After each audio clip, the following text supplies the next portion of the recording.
السلام علیکم ورحمۃ اللہ وبرکاتہ۔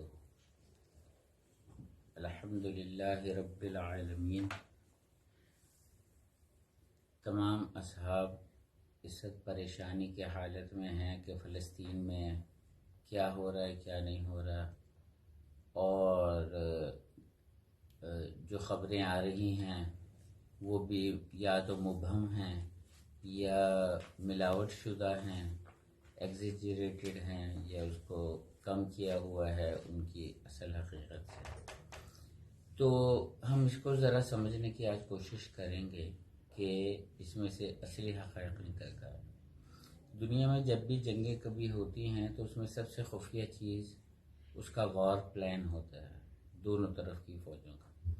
لیکن یہ وہ جنگ ہے جس کا وار پلان بالکل تاریخ میں واضح ہے، کیونکہ یہ تاریخی طور پر جنگ لڑی جا رہی ہے اور سب کو پتہ ہے کہ یہ گریٹر اسرائیل کے لیے جنگ لڑی جا رہی ہے۔ چنانچہ گریٹر اسرائیل کی جو تاریخی شواہد ہیں یا جو ان کے معاملات ہیں اسرائیل کے، اور جو وہ گریٹر اسرائیل کے لیے جو نقشہ گاہے بگاہے بیان کرتے رہتے ہیں، اسی لحاظ سے یہ وار پلان کا بھی آپ ایزیوم کر سکتے ہیں۔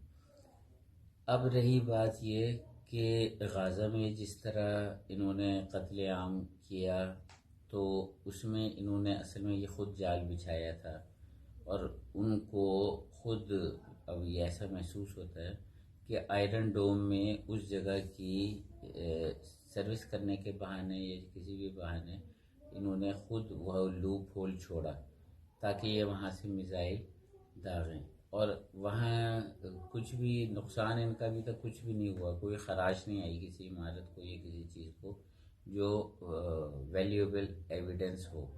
ہاں، اگر کوئی ڈیمالش کرنے والی عمارتیں تھیں تو ان کو انہوں نے اپنے ڈیمالشنگ ٹیکنیک سے نیچے ستونوں میں بم لگا کے ان کو ڈیمالش کیا، لیکن ان کے ہاں جو یہ کہہ رہے ہیں قتل عام ہو گیا، یہ ہو گیا وہ کچھ بھی نہیں۔ وہ ان کے یہ ہمیشہ سے فیک ان کو اس طرح کا ڈھنڈورا پیٹنے کے آتے، لیکن یہ اس کو اوور کم کرتے ہیں ظلم کو جو انہوں نے لاشیں بچھا دی ہیں پورے غزہ میں۔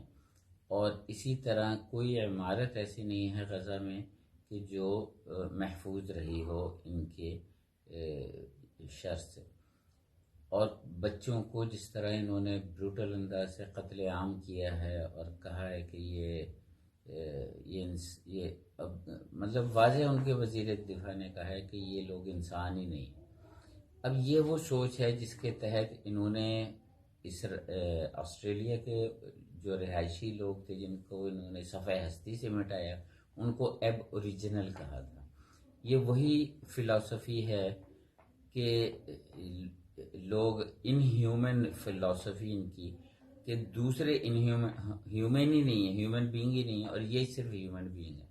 اسی فلسفے کے تحت انہوں نے ریڈ انڈینز کو صفحہ ہستی سے مٹایا، اسی فلسفے کے ذریعے انہوں نے نیوزی لینڈ کے لوگوں کو ختم کیا، اسی فلسفی سے انہوں نے غرناطہ میں مسلمانوں کا قتل عام کر کے ان کی ہڈیوں سے انہوں نے کئی ایکڑ کے کلیسا بنائے، جس میں سے ابھی ایک انہوں نے بہت ہی فخر کے ساتھ افتتاح کیا ہے۔ افتتاح تو ہوا تھا، مطلب وہ عام پبلک کے لیے کھول دیا ہے۔ تو یہ دہشت پھیلانے کے لیے اور اپنی قوت دکھانے کے لیے ان کا طریقہ کار تھا۔ اب حکمران جتنے بھی قوموں کے جتنے بھی ممالک ہیں وہ تو سارے ان کے تہہ دام ہیں، ان سے انہیں کوئی خطرہ نہیں۔ انہیں خطرہ ہے آپ سے، ہم سے، عوام سے، انسانوں سے۔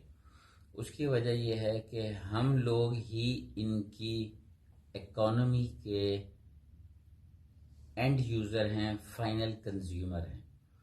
ورنہ یہ جو میس پروڈکشن کر رہے ہیں وہ میس پروڈکشن جائے گی کہاں اگر ہم کنزیوم نہیں کریں گے؟ تو یہ ذہن میں سمجھ لیں کہ آپ نے ان کی یعنی کہ اصل میں وار جو ہے بظاہر یہ کوئی بھی بادشاہ یا کوئی صدر یا کوئی ملک ہے یہ کچھ نہیں کریں گے، نہ یہ اس قابل ہیں، نہ یہ وار کا ڈیسیجن لے۔ وار ہو رہی ہے ہیومینٹی کے اگینسٹ، اور ہیومینٹی ہم آپ ہیں۔ ہم نے ان کی ہر چیز کا نہ صرف بائیک آؤٹ کرنا ہے بلکہ ریٹرن ٹو دا نیچر، اور جتنے بھی پیکنگ اور ان نیچرل آئٹمز ہیں یعنی کہ ان نیسیسری چیزیں ہیں ان کو آپ تیاگ دیں فی الفور. کوئی بھی پیکڈ چیز کو ایوائڈ کریں یا آپ اپنے ہربل کی طرف چلے جائیں اور ان کی جو ان کے ہاں سے پروڈکشن آپ کی طرف جو آپ کے ہاں سے وہاں جا رہی ہے وہ تو ان کی طرف کا اینڈ یوزر ہے نا, ہماری طرف جو آ رہی ہے وہ ہمارے اینڈ یوزر ہے. تو اس بات کو اچھی طرح سمجھ لیجئے.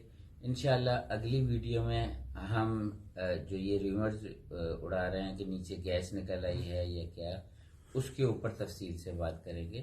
آپ کی سماعتوں کا بہت شکریہ. السلام علیکم ورحمۃ اللہ وبرکاتہ.